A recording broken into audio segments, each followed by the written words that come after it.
9 days. That's how long Naresh Bhatt waited to report his wife missing. 9 days while investigators believe Mamta Kafle Bhatt lay dead somewhere. 9 days while blood evidence soaked into their bedroom carpet. 9 days while he went about his normal routine. When police finally searched the home, they found a crime scene so bloody that experienced detectives called it one of the worst they'd ever seen. But Mamta's body? Gone. Vanished. Never found. The man accused of murdering her? Her husband, Naresh Bhatt, a 37-year-old U.S. Army veteran, the father of her child, the man who reported her missing 9 days too late. This is the story of a young mother who came to America seeking a better life, a nurse who dedicated herself to caring for sick children, a woman who confided in friends that she was in a domestic violence situation, but decided to give her husband one more chance. And it's the story of what happens when a body disappears. But the blood evidence tells a story that can't be erased. Before we begin, if you're watching this and you haven't subscribed yet, now is the time. This channel covers cases like this one, cases where victims are failed by the people who should protect them, where communities rally for justice, and where prosecutors must prove murder without the most critical piece of evidence. Like, share, hit subscribe, turn on notifications, and if you're already part of this community, tell us where you are watching from. Now let me take you to Manassas Park, Virginia, to a quiet neighborhood, to a young family's home, and to the night a mother was allegedly murdered by the man she married. Mamta Kafle was born in Nepal in 1996. She grew up in a close-knit family, her mother Geeta Kafle, her brother Mahesh Kafle, and extended relatives who would later describe her as kind, hardworking, and devoted to her dreams. From a young age, Mamta wanted to help people. She wanted to be a nurse. She wanted to care for the sick. And she wanted to build a life that would make her family proud. Nepal is a beautiful country, but opportunities can be limited. So like many young people seeking education and career opportunities, Mamta set her sights on America. She came to the United States to pursue her nursing degree. It wasn't easy. She was far from home, far from her family, navigating a new culture and a demanding educational program. But Mamta was determined. The nursing program was rigorous. Long hours in lecture halls, studying anatomy and pharmacology, practicing clinical skills in simulation labs. While other students struggled with homesickness and the pressure, Mamta pushed through. She'd video call her mother in Nepal late at night, exhausted from studying but still smiling, still optimistic about her future. She completed her nursing education and became a pediatric nurse, caring for children at UVA Health Prince William Medical Center in Manassas, Virginia. Her co-workers would later describe her as dedicated, compassionate, and always willing to go the extra mile for her patients and colleagues. But those words don't capture what Mamta really meant to the pediatric unit. Mamta worked the night shift, a brutal schedule for anyone, but especially for a new mother. Most nurses dread nights, the exhaustion, the disruption to your sleep cycle, the loneliness of working while the world sleeps. Mamta never complained. She'd arrive at the hospital around 7 p.m., her dark hair pulled back, her scrubs always clean and pressed. She'd check in with the day shift nurses, get report on her tiny patients, and dive into her work. One coworker remembered how Mamta would sit with frightened children during painful procedures. A 4-year-old getting N4 placed, a 6-year-old terrified of the dark hospital room, an infant crying inconsolably while their parents tried to rest. Mamta would pull up a chair beside their beds. She'd hold their small hands in hers, and she'd sing soft Nepali lullabies her own mother had sung to her as a child. The children couldn't understand the words, but they understood her gentle voice, her calming presence, the way she made them feel safe in a scary place. She had this gift, the coworker later said. Even the most difficult patients would settle down when Mamta was there. Another nurse recalled working alongside Mamta during a particularly chaotic shift. Multiple admissions, a code blue in the ICU, parents demanding answers. Everyone was stressed, running on caffeine and adrenaline. Mamta stayed calm. She prioritized tasks. She helped her fellow nurses even when she had her own full patient load. And at 3 a.m., when the crisis had passed, She quietly made tea for the entire nursing staff. That was Mamta, the nurse said, always thinking about others, always making sure everyone around her was okay. One coworker, Holly Worth, became close friends with Mamta. Even though they worked opposite schedules, Mamta would make sure Holly was fed, often bringing her breakfast or lunch. It was the kind of thoughtful gesture that defined who Mamta was. She took care of people. She noticed when someone needed help. She showed up. And when Mamta talked about her dreams, her eyes would light up. She wanted to specialize further in pediatric nursing. Maybe become a nurse practitioner. Maybe work with premature infants in the NICU. She wanted to buy a house. She wanted to watch her daughter grow up. She wanted to bring her mother from Nepal to visit and show her the life she'd built. She had so many plans, so much hope for the future. And somewhere along the way, Mamta met Naresh Bhatt. Naresh was also from Nepal. He was a U.S. Army veteran who had served his country. He was older than Mamta by nearly a decade. And like her, he was building a life in America. They married. They had a baby girl together. A daughter they nicknamed Mini Mamta. From the outside, it looked like Mamta had achieved her dreams. She had her nursing career. She had a husband. She had a beautiful daughter. She was building the life she'd worked so hard for. But behind closed doors, according to those who knew her, things were not what they seemed. In February 2024, just 5 months before she disappeared, Mamta confided in her friend and coworker Holly Worth about something troubling. She was in a domestic violence situation with her husband. Holly immediately offered help. She told Mamta to leave the house immediately. She offered her own home as a safe place. She gave Mamta resources for domestic violence shelters. She urged her to get out, but Mamta hesitated.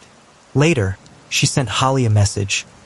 "I'm going to go to family counselor," and wanted to give him one chance. And I realized how much I love him and I want to give him a chance, hoping he could be a better father, better person. She wanted to believe Naresh could change. She wanted to believe their family could work.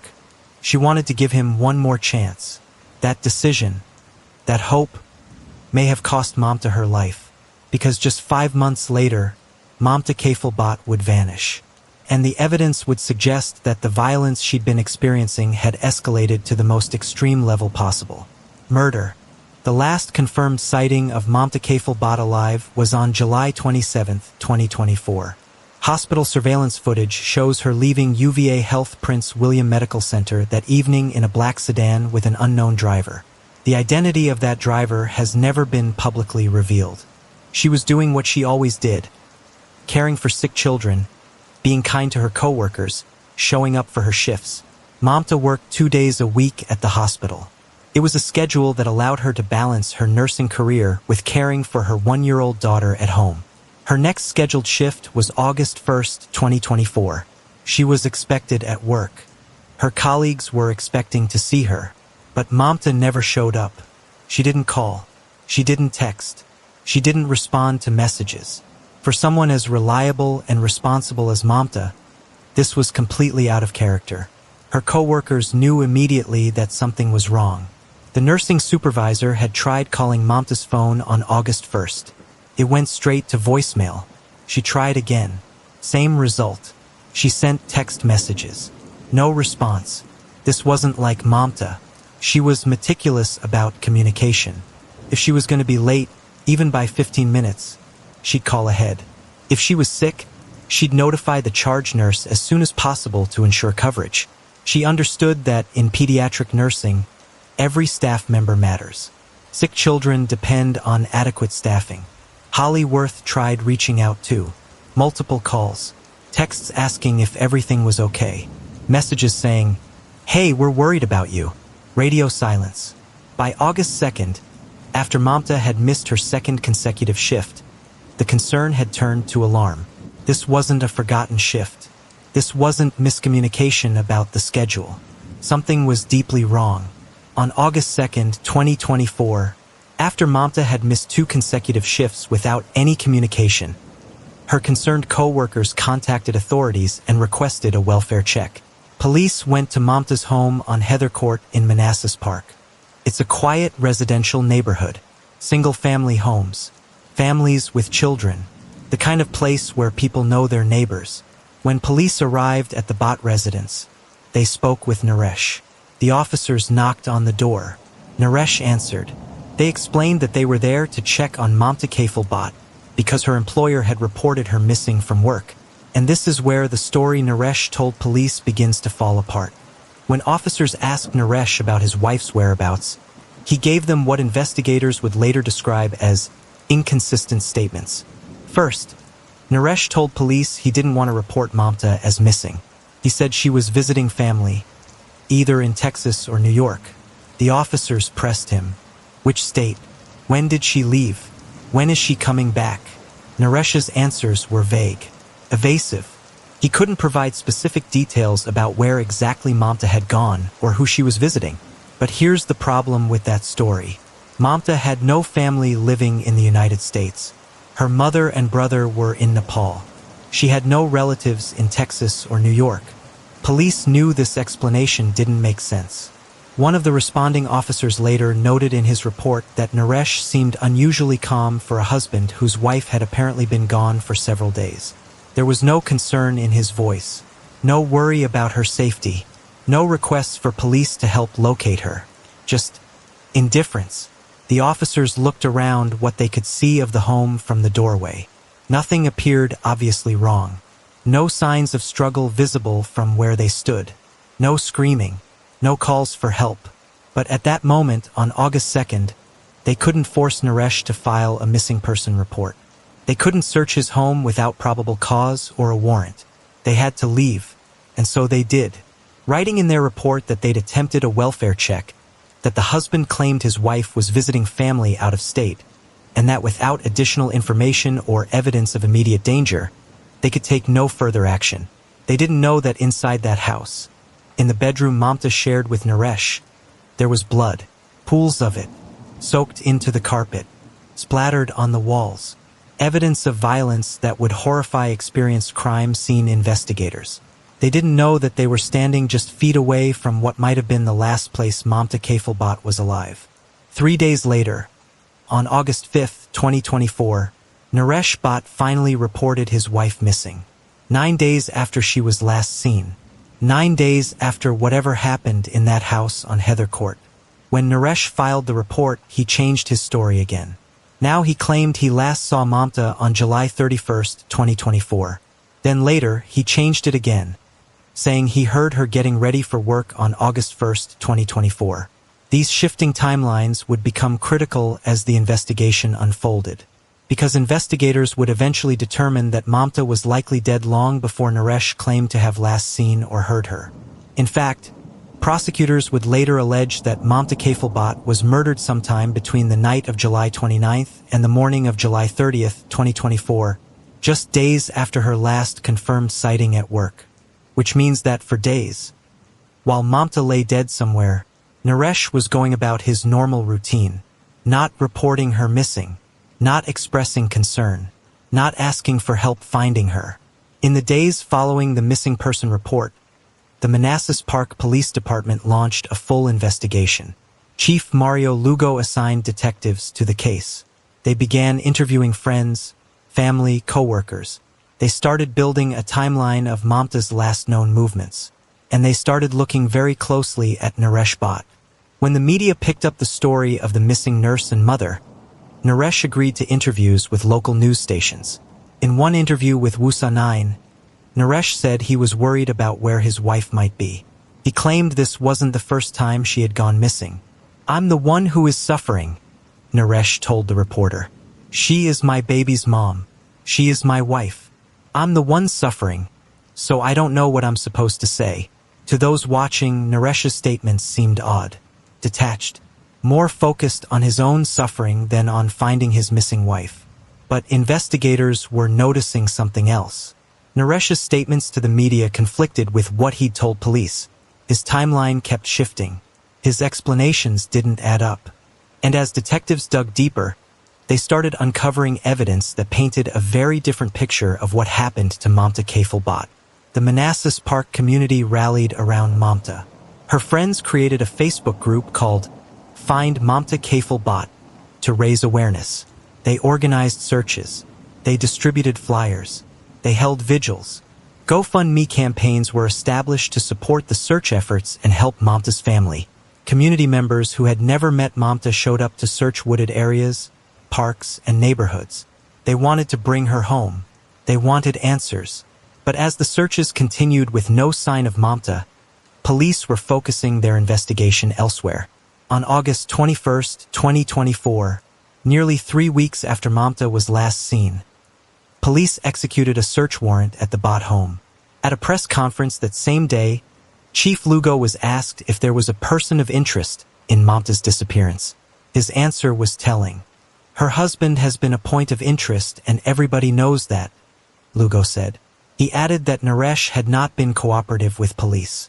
This was a departure from the department's initial statement, where they had said Naresh was being cooperative. Now the truth was emerging. Naresh wasn't helping find his wife.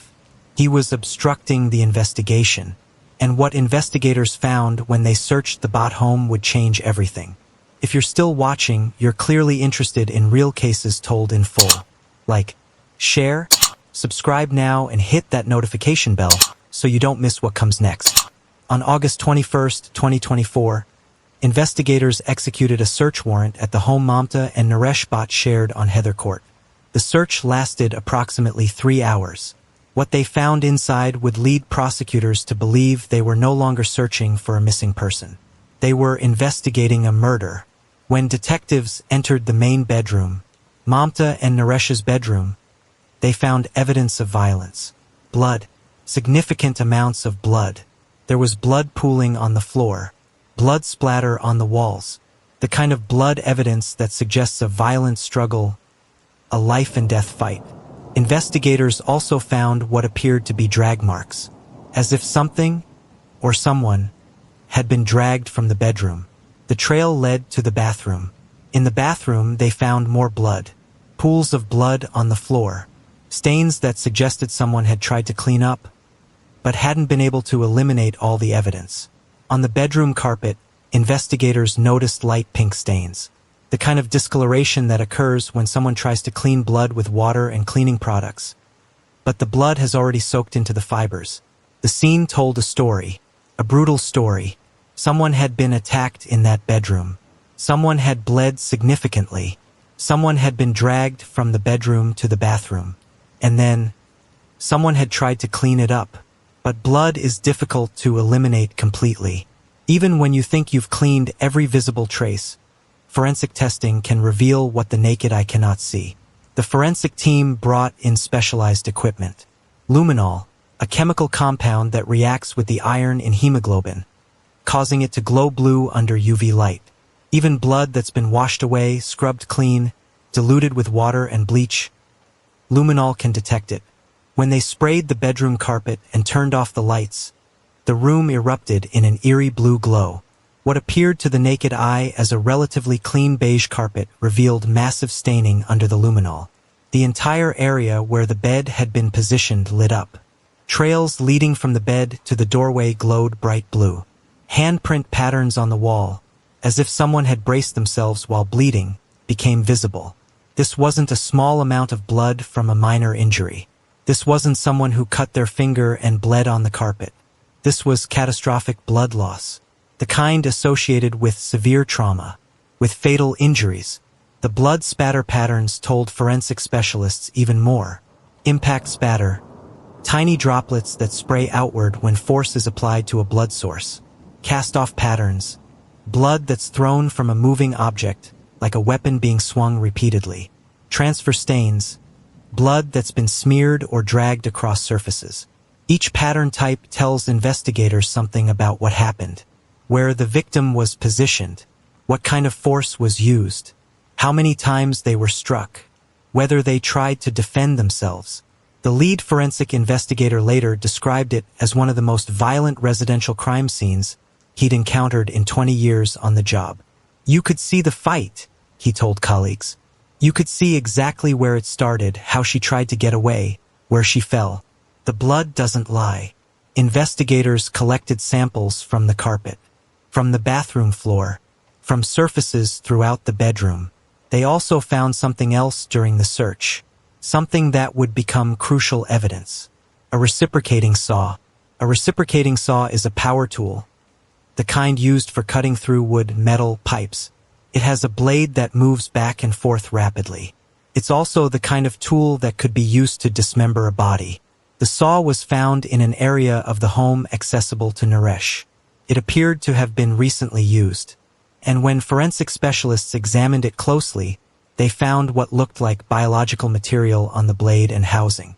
The saw was collected as evidence and sent to the Virginia Department of Forensic Science for testing. While the search of the home was underway, investigators were also reviewing surveillance footage from the area, and what they found on that footage was damning. On July 31, 2024, 2 days after Mamta was last seen alive, surveillance cameras captured Naresh Bhatt at a local store. He was purchasing cleaning supplies, bottles of cleaning solution, supplies you might use if you were trying to clean up a crime scene. But that wasn't the most incriminating footage.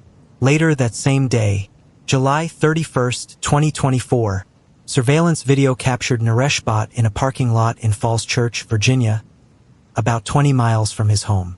In the video, Naresh is wearing what appears to be white gloves. He retrieves multiple trash bags from the trunk of his car.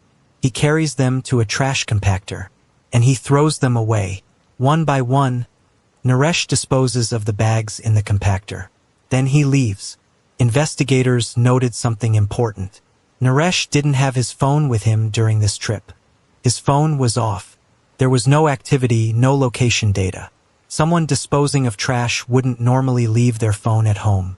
But someone disposing of evidence, someone who didn't want their location tracked, might.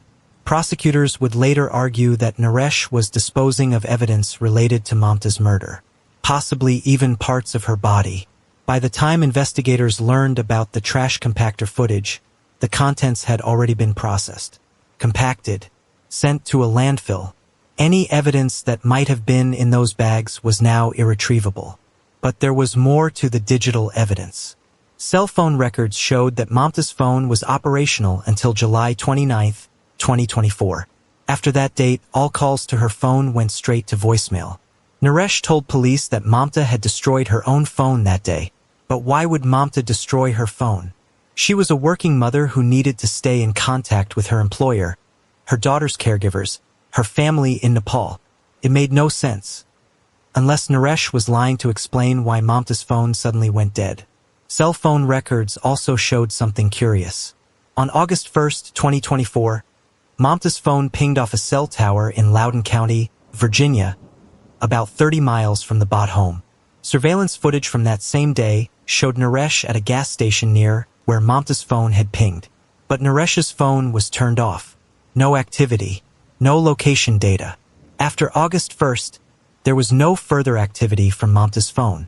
No calls, no texts, no social media posts. A woman who had been active and engaged. A nurse who showed up for work, who texted her coworkers, who cared for her daughter, had simply gone silent. And her husband, the person who should have been most concerned, was giving conflicting stories about when he last saw her, claiming she destroyed her own phone, and appearing on surveillance footage disposing of bags while wearing gloves. The evidence was mounting, but investigators needed more. They needed to prove that the blood in the house belonged to Mamta. They needed to connect Naresh to the crime scene. They needed forensic evidence that would hold up in court. And on August 22, 2024, one day after the search warrant, they arrested Naresh Bhatt. On August 22, 2024, Naresh Bhatt was arrested and charged with prohibition against concealment of a body, a felony offense in Virginia. At the time of his arrest, Mamta's body still had not been found, but investigators had enough evidence to believe she was dead, and that Naresh had hidden her remains. When officers took Naresh into custody, they also had to make arrangements for the couple's 1-year-old daughter. The baby, little mini Mamta, had been in the home during the investigation. She had been living with Naresh since her mother disappeared. Video from the scene shows officers carrying the infant out of the house under a yellow blanket. She was placed with a caregiver approved by the Department of Social Services. The image of that tiny bundle being carried away from the home where her mother was allegedly murdered would haunt everyone who saw it. That baby had no idea her world had just been shattered. No idea she'd lost the mother who had carried her for 9 months, given birth to her, nursed her, sang to her, loved her. She was too young to form memories of Mamta. As she grows up, she'll only know her mother through photographs and stories. She'll never hear Mamta's voice except in videos, never feel her embrace, never know what it's like to be held by the woman who gave her life. But Mamta's family in Nepal, her mother Geeta and her brother Mahesh, immediately began working with immigration attorneys to gain custody of the child. They wanted to bring their granddaughter, Mamta's baby, home to family. The process was complicated. Immigration from Nepal to the United States requires visas that can take months to process under normal circumstances. But this wasn't a normal circumstance. This was an emergency. Geeta and Mahesh had to navigate complex legal systems in 2 countries while grieving the loss of Mamta. They needed emergency visas. They needed to prove their relationship to the child. They needed approval from Virginia's Department of Social Services. They needed to coordinate with the U.S. Embassy in Kathmandu. And they needed to do all of this while Mamta's case was being investigated, while her husband sat in jail accused of murdering her, while their granddaughter lived with temporary foster parents. Immigration attorneys worked around the clock filing paperwork. The Nepali government expedited passport documents. The U.S. Embassy prioritized their visa applications. Community advocates in Virginia petitioned the court system to streamline the custody process. In late August 2024, after navigating complex immigration and custody procedures, Mamta's mother and brother arrived in Virginia from Nepal. They had traveled halfway around the world, left everything behind, borrowed money for plane tickets, all to claim the baby girl who was all they had left of Mamta. The baby was reunited with her maternal grandparents, the family that Mamta had been so far from. The family she had left behind to build a life in America was now caring for the daughter she would never see grow up. Geeta held her granddaughter for the first time and wept. This child had Mamta's eyes, her nose, her smile. Every time Geeta looked at her, she would see her daughter, the little girl Mamta had been, the dreams she'd had, the life that had been stolen from her. On August 23, 2024, Naresh appeared in court for his arraignment. Prosecutors presented details about what they had found during the search of the Bhatt home: the blood evidence, the drag marks, the apparent cleanup attempts. They also revealed something from the criminal complaint: a handwritten note that stated, "On or about July 30, 2024, the accused, Naresh Bhatt, murdered his wife, Mamta Bhatt." The note continued, "There was evidence in the residence indicating the body was inside the residence and dragged out of the residence." Naresh's attorney, a public defender, did not speak extensively during the hearing. Naresh himself said very little. The judge denied bond. Naresh Bhatt would remain in custody while the investigation continued. And investigators were far from done. They had arrested Naresh on a concealment charge, but they believed they could prove murder. They just needed the forensic evidence to come back from the lab. While Naresh sat in jail, the Manassas Park Police Department continued their investigation. Over the following weeks and months, investigators executed more than 40 warrants, including court orders, subpoenas, and search warrants. They searched approximately 20 different locations across Northern Virginia, including properties in Manassas, Manassas Park, Prince William County, Loudoun County, and Fairfax County. They were looking for Mamta's body. They were looking for additional evidence. They were building an airtight case. But despite all these searches, Mamta's body was never found. Chief Lugo would later say at a press conference, "We exhausted all leads in search for Mamta Kafle Bhatt." The community continued to rally around Mamta's memory. Vigils were held. Her friends and co-workers attended every court hearing. They wore shirts with Mamta's photo. They held signs demanding justice. Holly Worth, Mamta's friend and colleague from the hospital, became a vocal advocate for the family. She attended court hearings, spoke to media, and kept the community informed about the case. "Mamta was an incredible person," Holly told reporters. She cared for everyone around her. She deserved so much better than this. In October 2024, nearly 3 months after Mamta disappeared, the forensic results came back from the Virginia Department of Forensic Science. The blood found on the carpet in the bedroom, the blood found in the bathroom, the blood found on the reciprocating saw. All of it matched Mamta Kafle Bhatt's DNA. The DNA samples were compared against reference samples taken from Mamta's hairbrush and from cheek swabs provided by her mother and brother. The results were conclusive. The blood in that house belonged to Mamta, and the blood on the saw, the tool that could be used to dismember a body, was also Mamta's. Naresh Bhatt and the couple's daughter were ruled out as contributors to the blood on the saw. Investigators also noted in their report that they believed Mamta had been killed in the primary bedroom of the couple's home, and then dragged to the bathroom. Chief Lugo told reporters, "From the beginning, we believed that she was murdered based on the crime scene. This DNA result helps the case and it kind of certifies what we thought occurred." He added that the forensic unit with Prince William County Police Department said, "It was one of the worst crime scenes they've ever seen." Think about that. Experienced crime scene investigators, people who have worked dozens or hundreds of violent crime scenes, said this was one of the worst they'd encountered. The amount of blood, the evidence of violence, the attempts to clean it up and hide what happened, all of it pointed to a brutal, sustained attack. With the DNA evidence in hand, prosecutors were ready to upgrade the charges against Naresh Bhatt. On December 2, 2024, a grand jury indicted Naresh Bhatt on 2 additional charges: first-degree murder and defiling a dead body. The defiling charge is particularly significant. Under Virginia law, defiling a body means unlawfully disinterring, removing, concealing, or destroying a dead body, or any part of a dead body.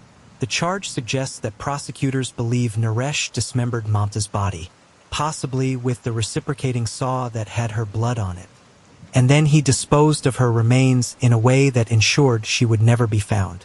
On December 2, 2024, Naresh Bhatt appeared in court for a hearing after the grand jury indictment. His charges now included first-degree murder, concealing a dead body, and defiling a dead body. If convicted on all charges, Naresh faces life in prison. The hearing had to be delayed by 1 day because interpreter services weren't available. Naresh speaks Nepali, and the court needed to ensure he could understand the proceedings. Interpreter services had been a barrier in the judicial process from the beginning. The court system had to arrange for Nepali interpreters for every hearing, a resource that wasn't always readily available in Virginia. When the hearing finally proceeded, Naresh pleaded not guilty to all charges. At a press conference following the indictment, Chief Lugo spoke about the evidence against Naresh. "We investigated and I told the family from the beginning that we wanted justice for Mamta, and I think we accomplished that today," Lugo said. "The detectives went up there and presented the case to the grand jury, and it was a true bill."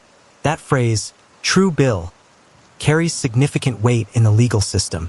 When a grand jury returns a true bill, it means they've reviewed the evidence and determined there's probable cause to believe the accused committed the crimes. It's not a conviction, but it's a critical step toward trial. The grand jury process itself reveals how strong prosecutors believed their case was. Grand juries don't just rubber stamp charges. They hear testimony. They review evidence. They ask questions. In Naresh's case, detectives spent hours presenting their findings to the grand jury. They walked through the timeline of Mamta's disappearance. They showed photographs of the crime scene, the blood, the drag marks, the cleanup attempts. They presented the surveillance footage of Naresh disposing of bags at the trash compactor. They explained the cell phone evidence showing Mamta's phone going dark and then briefly pinging when Naresh was nearby. They showed the DNA results confirming the blood was Mamta's. They presented the reciprocating saw with her blood on it. And the grand jury, made up of ordinary citizens from Prince William County, decided that yes, there was enough evidence to charge Naresh Bhatt with first-degree murder. Not manslaughter, not second-degree murder, first-degree murder, which requires proof of premeditation and willfulness. The grand jury believed prosecutors could prove that Naresh planned to kill Mamta, that he thought about it beforehand, that he executed that plan, and then tried to cover it up. Mamta's mother Geeta and her brother Mahesh attended the press conference. They sat in the front of the room, surrounded by Mamta's friends and supporters. Holly Worth, speaking on behalf of the family, addressed reporters. "The charges are not a celebration, but there is a sense of relief," Holly said.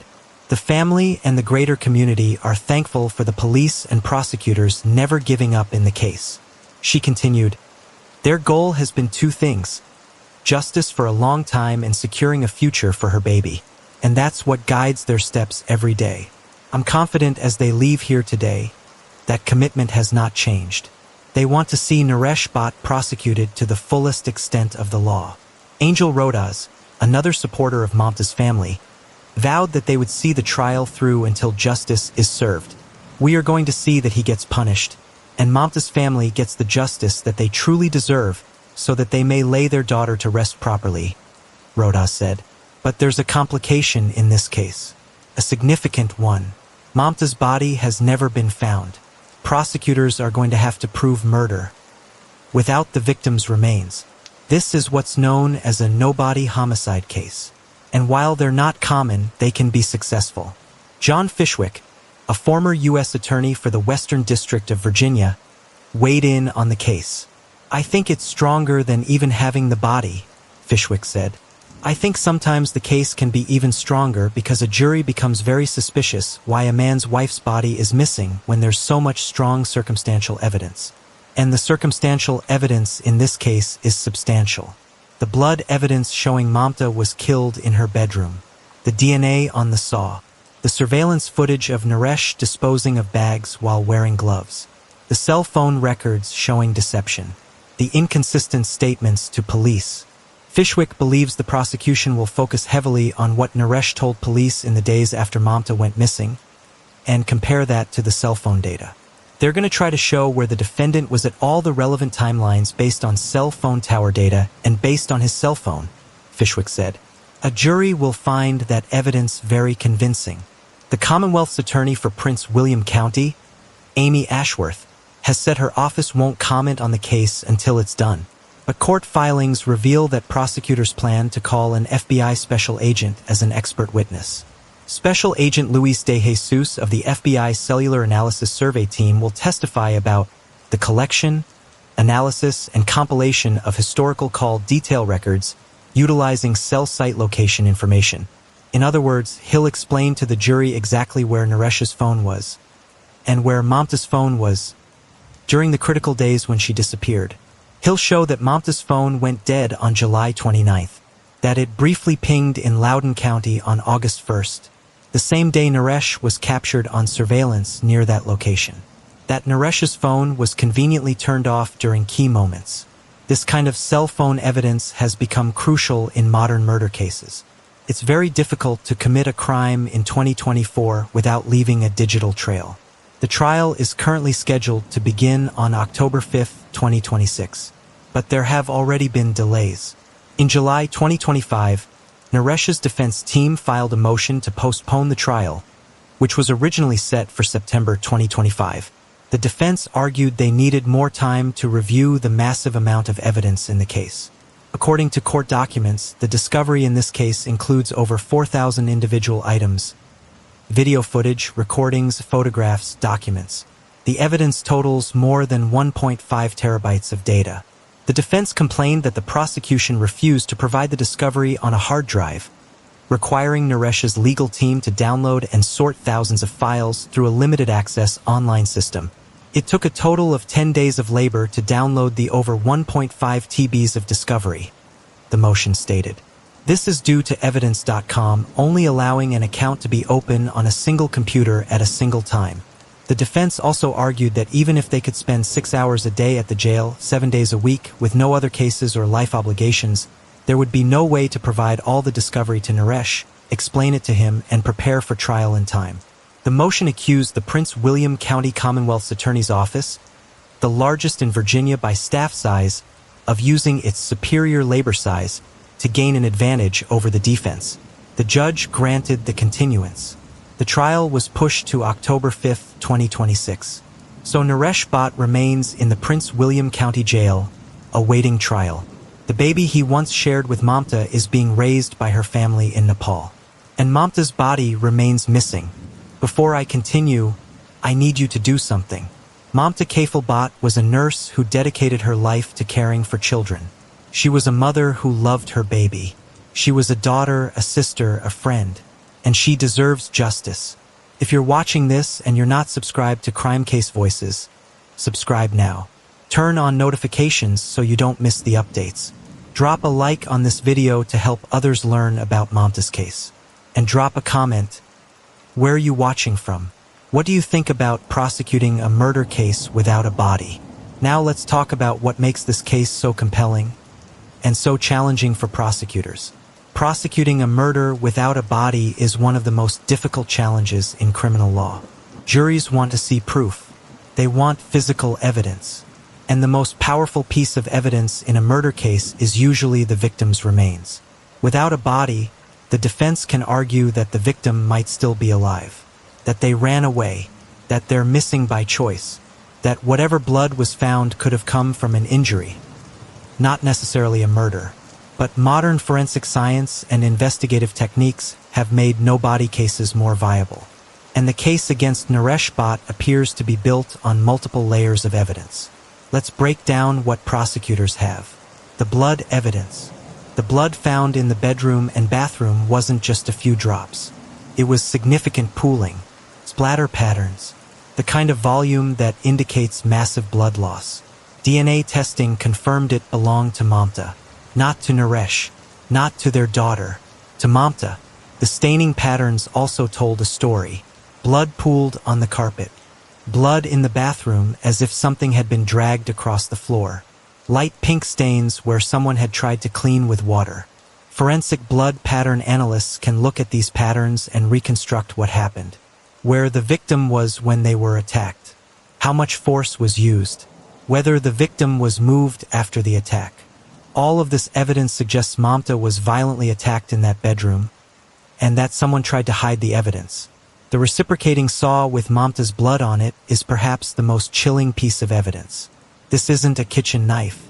This isn't a tool you'd normally have blood on through everyday use. This is a power tool designed for cutting through hard materials. And it had Mamta's blood on it. Prosecutors will argue this is evidence of dismemberment. That after killing Mamta, Naresh used the saw to cut up her body, making it easier to dispose of the remains. The surveillance footage. Juries respond strongly to video evidence. It's concrete. It's visual. It's hard to dispute. The footage of Naresh buying cleaning supplies on July 31st, 2 days after Mamta went missing, shows consciousness of guilt. Why does someone need cleaning supplies right after their wife disappears? But the really damaging footage is from the trash compactor. Naresh wearing gloves, multiple trash bags, disposing of them one by one. And critically, his phone was turned off during this trip. If you're just throwing away household trash, you don't wear gloves. You don't turn off your phone. You don't drive to a compactor 20 miles from home. But if you're disposing of evidence, if you're getting rid of body parts, you do exactly what Naresh did. Cell phones are essentially tracking devices that we carry everywhere. They're constantly pinging cell towers, connecting to Wi-Fi networks, recording locations. Understanding how this technology works makes the evidence against Naresh even more damning. Your cell phone is always searching for the strongest signal from nearby cell towers. In urban and suburban areas like Northern Virginia, there are dozens of towers within range at any given time. Your phone typically connects to the 3 closest towers simultaneously. When investigators pull historical call detail records, they can see exactly which towers your phone was pinging at specific times. By measuring the signal strength and the angle from each tower, they can triangulate your location to within a few hundred feet, sometimes even closer in areas with dense tower coverage. This technology has revolutionized criminal investigations. It's nearly impossible to claim you weren't somewhere when your phone data shows you were. The cell phone data in this case tells a detailed story. Mamta's phone was active until July 29th. Then it went dead. Naresh claimed she destroyed her own phone. But why would she? On August 1st, Mamta's phone pinged in Loudoun County. But surveillance shows Naresh in that area. with his own phone turned off. The inference? Naresh had Mamta's phone. He powered it on. Maybe accidentally, maybe to check something, and it pinged before he turned it off again. After August 1st, Mamta's phone never showed any activity again. Meanwhile, Naresh's phone was conveniently off during key moments. When he was at the trash compactor, when he was in Loudoun County, times when he didn't want his location tracked. This is where FBI Special Agent Luis de Jesus comes in. He's part of the Cellular Analysis Survey Team, a specialized unit that does nothing but analyze cell phone location data for major criminal cases. De Jesus will take the stand and explain to jurors how cell tower triangulation works. He'll show them maps with tower locations plotted. He'll display timelines showing exactly where Mamta's phone was active, when it went dark, when it briefly came back online. And he'll explain what it means when someone deliberately turns their phone off during specific time windows. That's not normal behavior. That's someone who understands they're being tracked and wants to avoid it. Naresh's story kept changing. First, he told police he didn't want to report Mamta missing because she was visiting family in Texas or New York, even though she had no family in the United States. Then he said he last saw her on July 31st. Then he said he heard her getting ready for work on August 1st. Each time investigators pressed him, the timeline shifted. Innocent people don't constantly change their stories. Guilty people do, because they're trying to account for evidence as it emerges. Mamta confided in her friend Holly about being in a domestic violence situation just 5 months before she disappeared. This establishes a pattern. It shows that Naresh had been violent with Mamta before, that their relationship was troubled, that Mamta had reason to fear him. In domestic violence murder cases, this kind of history is critical. It shows motive. It shows escalation. It shows that what happened wasn't a sudden, out-of-character act, but the culmination of ongoing abuse. The lack of cooperation. From the moment police first did a wellness check, Naresh was uncooperative. He didn't want to report Mamta missing. He gave false information about where she was. He changed his story repeatedly. He stopped cooperating with investigators entirely. Innocent spouses of missing persons do the opposite. They beg police for help. They organize searches. They appeal to the media. They do everything possible to bring their loved one home. Naresh did none of that. All of this evidence, taken together, paints a picture that prosecutors believe will convince a jury. Even without Mamta's body, the blood, the saw, the surveillance, the cell phones, the lies, all of it points to one conclusion. Naresh Bhatt murdered his wife. He dismembered her body. He disposed of her remains. And he lied about it for weeks. But the defense will have their own strategy. Naresh Bhatt has pleaded not guilty to all charges. His defense team, led by public defenders who haven't commented publicly on the case, will have to overcome a mountain of evidence. But no-body cases are not impossible to defend. And there are strategies the defense could employ. The defense could argue that while there was blood in the house, that doesn't necessarily mean murder. Could Mamta have been injured? Could there have been an accident? Could someone else have been in the house? They'll need expert witnesses to counter the prosecution's forensic experts. They'll need alternative explanations for the blood patterns. This is a tough argument when you're talking about the volume of blood found in the Bhatt home. But the defense will try. Alternative suspect theory.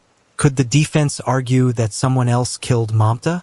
It's difficult, given that Naresh lived in the house, had access to everything, and is the one whose behavior was suspicious. But in theory, the defense could argue that Naresh was framed, that someone else committed the murder and made it look like Naresh was responsible. This is a long-shot strategy, but it only takes one juror to have reasonable doubt. Mental health defense. We don't know yet if the defense will raise mental health issues, but it's possible. Could they argue Naresh was suffering from some kind of mental break? That he wasn't thinking clearly? That he doesn't even remember what happened? This wouldn't necessarily get him acquitted, but it could be used to argue against first-degree murder, which requires premeditation. If they can convince a jury that whatever happened wasn't planned, that it was a crime of passion or occurred during a mental health crisis, they might be able to get the charges reduced. The defense will likely hammer home the fact that there is no body.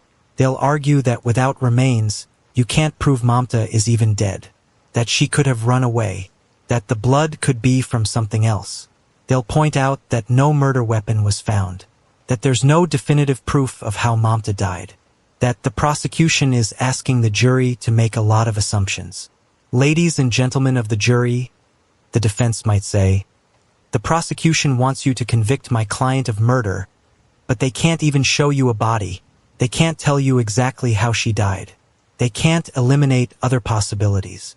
The defense could argue that cell phone data isn't as precise as the prosecution claims, that pings can be unreliable, that someone else could have had Mamta's phone.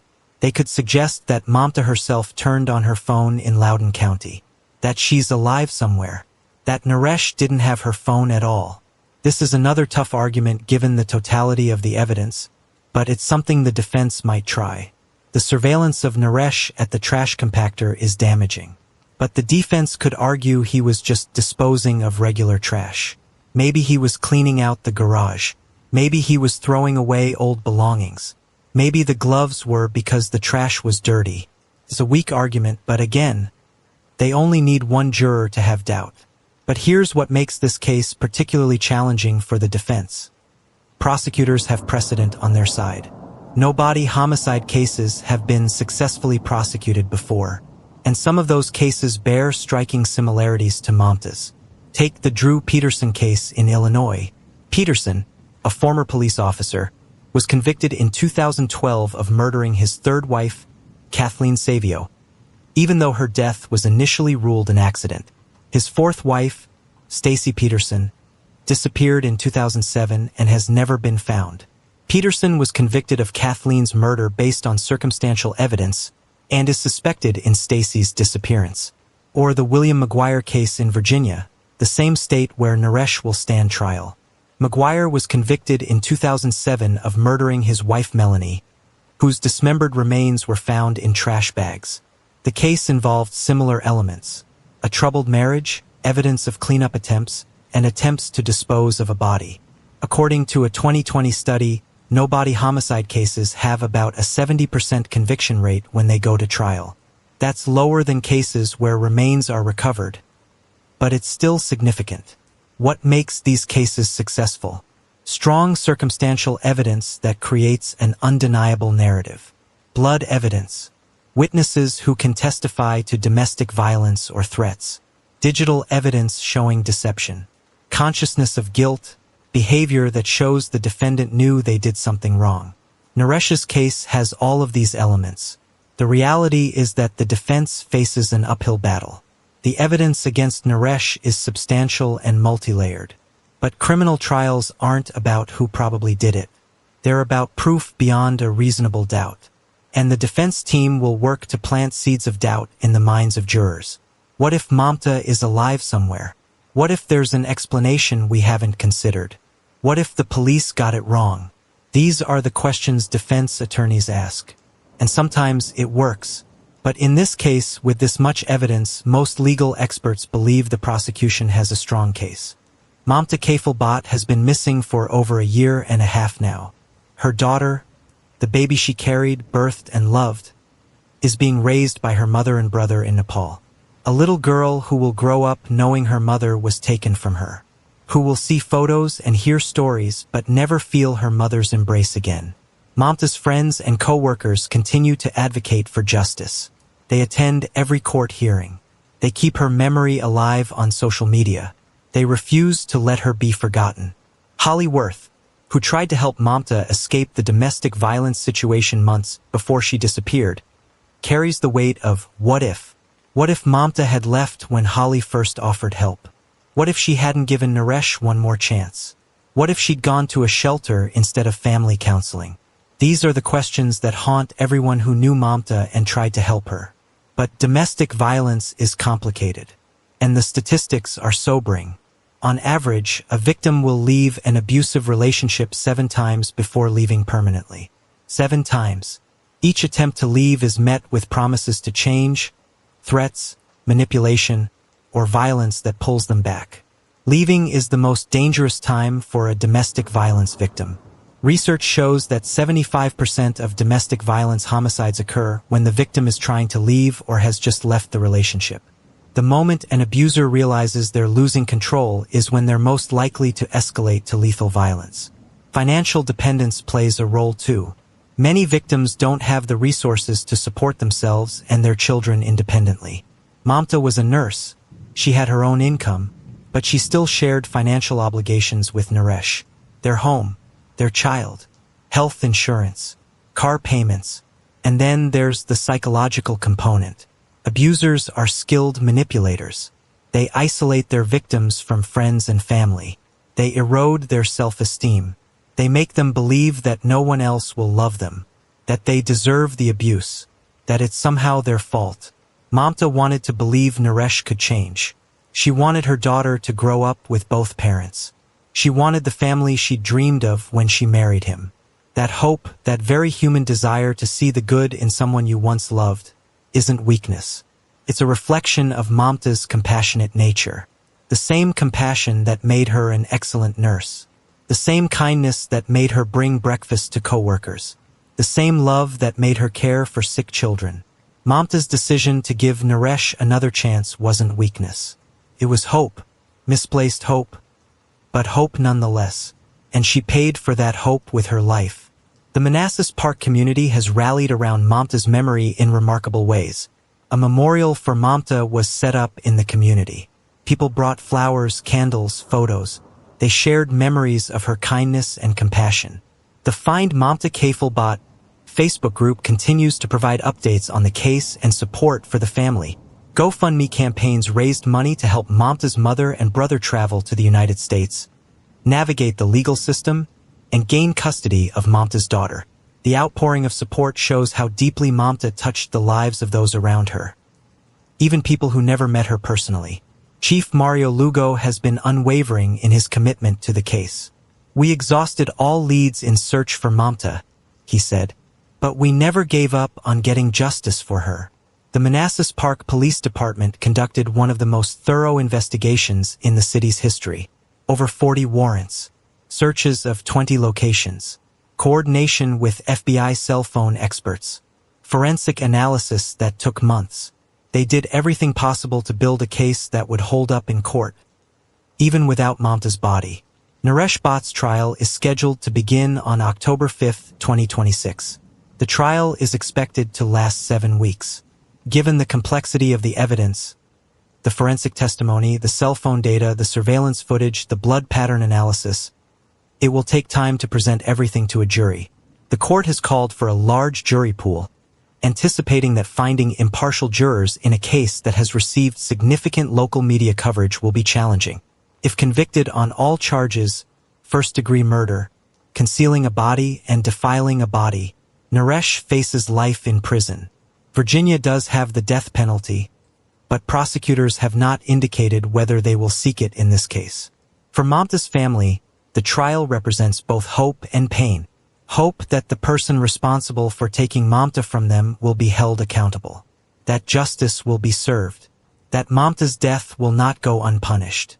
But also pain, because sitting through a trial means hearing the details of what allegedly happened to Mamta, seeing photos of the crime scene, listening to testimony about violence and dismemberment, reliving the nightmare over and over again. And at the end of it all, there's still no Mamta to bring home, no body to bury according to their traditions, no grave to visit, just the knowledge that somewhere, in a landfill, in a forest, in a river, Mamta's remains lie undiscovered. That's the cruelest part of no-body homicides. Even when justice is served, the family never gets complete closure. They never get to lay their loved one to rest properly. But they can get accountability. They can get a conviction. They can know that the person responsible is behind bars. And for Mamta's mother, brother, and daughter, that will have to be enough. The trial will answer the question that has haunted the community since July 2024. What happened to Mamta Kafle Bhatt? The prosecution will present their case. The defense will challenge it. And 12 jurors will decide. Did Naresh Bhatt murder his wife? Did he dismember her body? Did he dispose of her remains and lie about it for weeks? Or is there reasonable doubt? If you've watched this far, I need you to do something important. Mamta Kafle Bhatt was a nurse who cared for children, a mother who loved her baby, a friend who showed up for people. She confided in her coworker that she was in a domestic violence situation, and 5 months later, she vanished. If you or someone you know is in a domestic violence situation, please reach out for help. The National Domestic Violence Hotline is 1-800-799-7233. You can text START to 88788. There are also local resources in every state. You are not alone, and you deserve better than abuse. Leaving is hard, but staying can be deadly. If you're in danger, make a safety plan. Tell someone you trust. Keep important documents somewhere safe. And when you're ready, reach out for help. Subscribe to Crime Case Voices if you haven't already. This channel will cover Naresh Bhatt's trial when it happens in October 5th, 2026. Turn on notifications so you don't miss the updates. Drop a like on this video to help others learn about Mamta's case. And drop a comment. Where are you watching from? Do you believe prosecutors can prove murder without a body? Remember her name, Mamta Kafle Bhatt, 28 years old, pediatric nurse, mother, daughter, friend. She deserved to watch her baby grow up. She deserved to live the life she worked so hard to build. Instead, she vanished from her own home, allegedly murdered by the man who promised to love her. Justice is coming. October 5th, 2026. We'll be watching.